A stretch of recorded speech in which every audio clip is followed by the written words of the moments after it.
Kādas ir biežākās neiroloģiskās problēmas bērniem? Pirmajā vietā es teiktu galvas sāpes.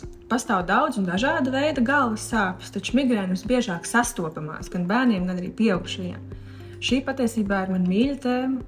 Pašai bērnībā bija migrēnas ar auru, kā arī tāds rets ar migrēnu asociēts sindroms Alisa brīnumzemē sindroms, kad pirms galvas sāpēm ar acīm ciet man ir izmainīta ķermeņa uztvere, sajūta, kad man mēle kļūst liela kā pasaule un zobi mazi kā smilšu graudiņi, un tad tas ar lielu ātrumu mainās un tā laikā ļoti rēbis galva.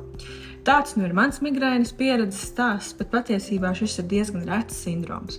Daudz biežāk sastopama migrēna parastā, ar pulsējošām galvas sāpēm, ar nepatiku pret gaismu, nepatiku pret skaņu, sliktu dušu, dažreiz arī vemšanu.